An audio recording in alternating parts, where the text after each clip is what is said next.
औदारिक शरीर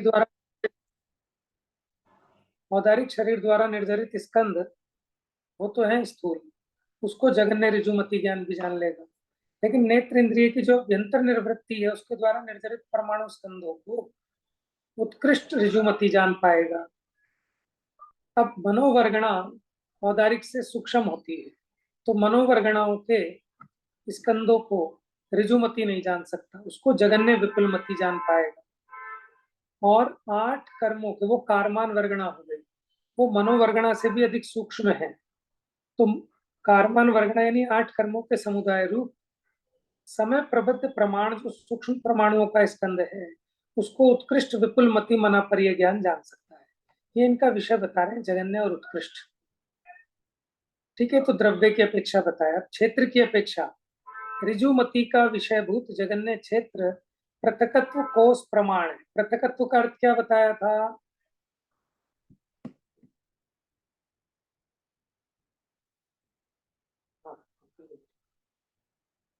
कैसे डाला फिर? नहीं, कोई बात नहीं, टाइम भी हो गया बेटा, टाइम तो नहीं चल, चलो देख लेंगे ना इसमें सब। अब आप लोगों को दिखाई दे रहा है ना?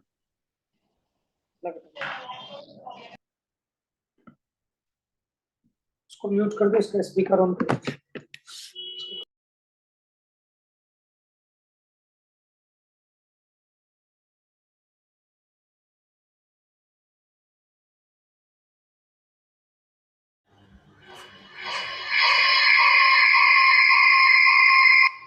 रिकॉर्डिंग स्टार्ट है।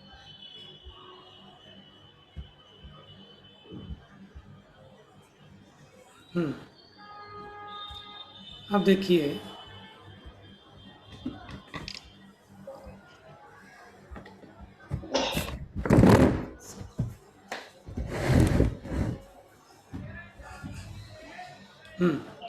क्षेत्र की अपेक्षा मिल गया आपको।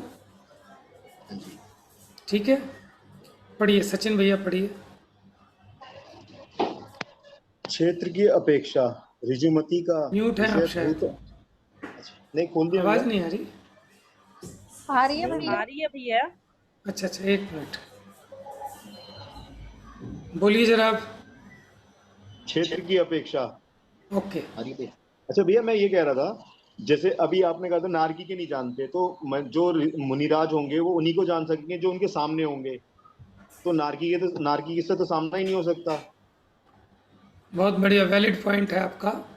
मुझे भी ये विचार आया था कि इसमें हो सकता है नियम यही हो कि जो सामने आए अथवा जो उनसे पूछे आकर, उनके मन को जान पाएंगे। लेकिन मुझे थोड़ा सा डाउट है कि अगर कोई सामने ना भी आए, जैसे मैंने पूछा, ठीक है ना, मैं यहाँ हूँ और मैंने पूछा कि फला फला भाव में मेरे कोई मित्र थे, आज वो कहाँ हैं, ठीक है, और वो क्या विचार कर रहे हैं, ऐसा मैंने कुछ विचार किया हो,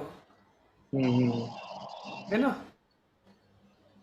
तो भैया पर वो आपके हाँ, मन की तो मैंने जानता विचार था, किया, उसके मन की तो फिर भी मैंने नहीं जान विचार पाएंगे ना। किया, लेकिन मेरा प्रश्न विचार अगर उसके आपने बारे में हो, मैं ये हाँ। विचार कर रहा हूँ कि वो अपने मन में क्या विचार कर रहा है।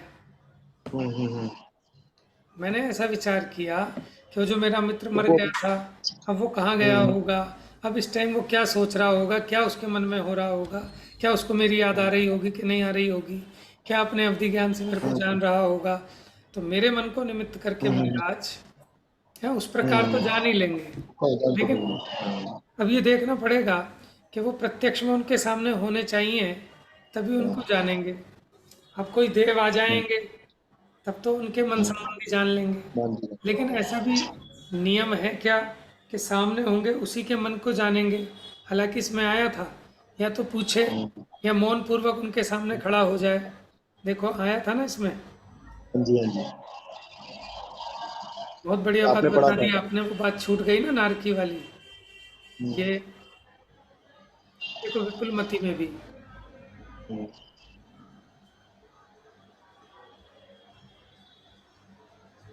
वह किन्हीं विपुल मति बना परिय ज्ञानी से पूछता है या उस अभिप्राय पूर्वक मौन खड़ा रहता है। समझ में आया ना? तो इससे तो ऐसे ही लगता है कि जो सामने होगा मुनिराज के, वो उसके मन संबंधी ही जान पाएंगे। ठीक है, चलिए अभी क्षेत्र का प्रमाण पढ़िए। क्षेत्र की अपेक्षा ऋजुमति का विषयभूत जगन्य क्षेत्र पृथक्कृत कोश प्रमाण है।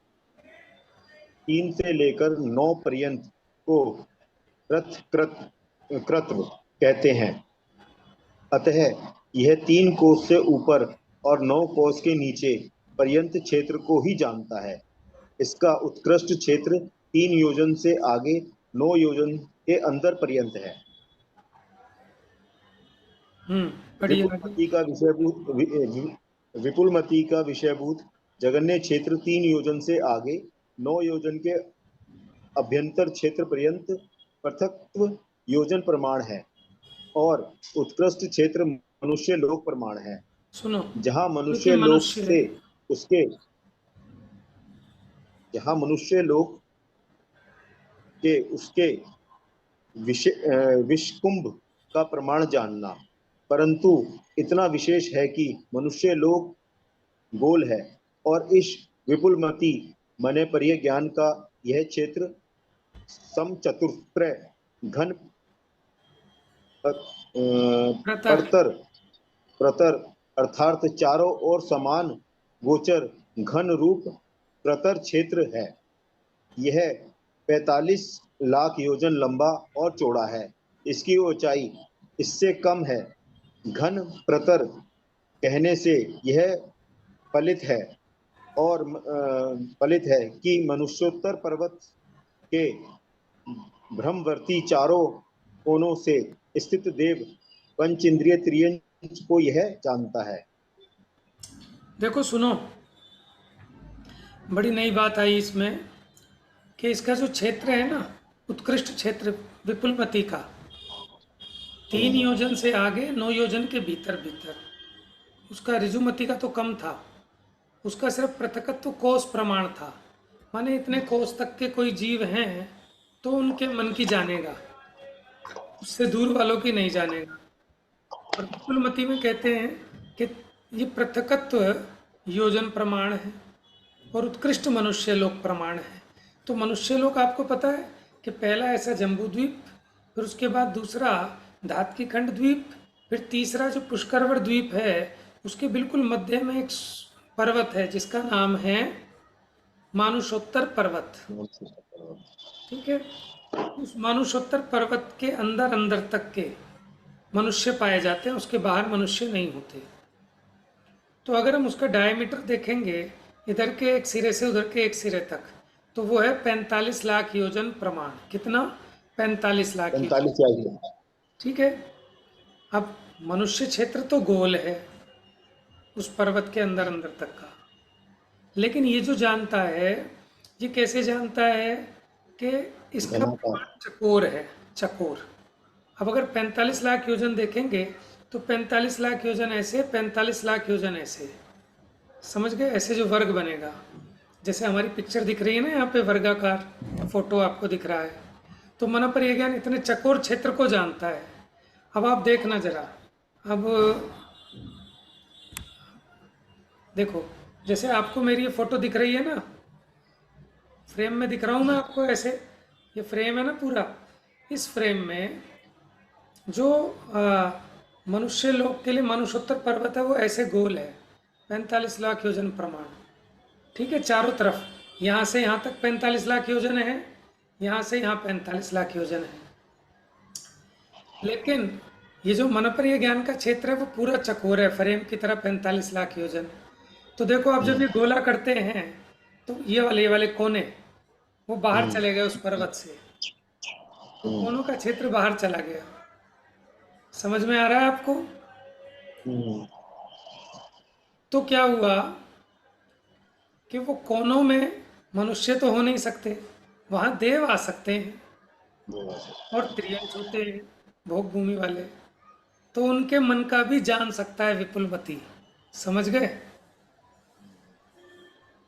तो यानी एक तरीके से देखा जाए तो मानुषोत्तर पर्वत के बाहर का भी जान लिया उसने थोड़ा सा, लेकिन वहां मनुष्य नहीं होते।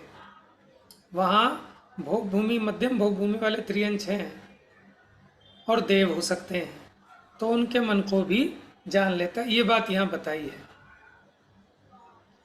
अच्छा, चकोर प्रमाण तो इतना है, ऊंचाई में कम है, मना परिय ज्ञान का विषय।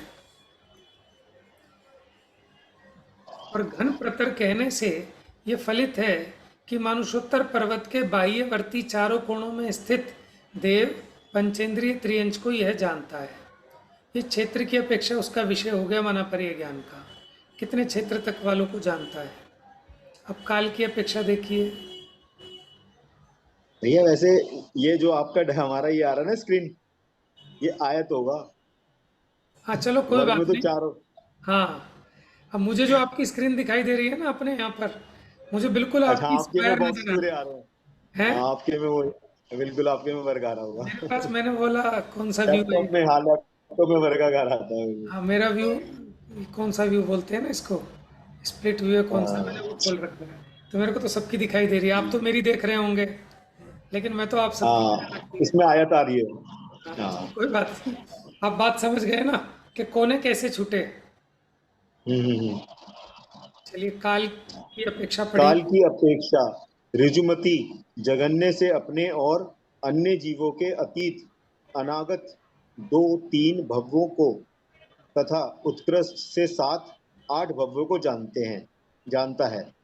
विपुलमती जगन्य से आठ नौ भवों को और उत्कृष्ट से कल्प के असंख्यातवें भाग मात्र असंख्यात भवों को जानता है।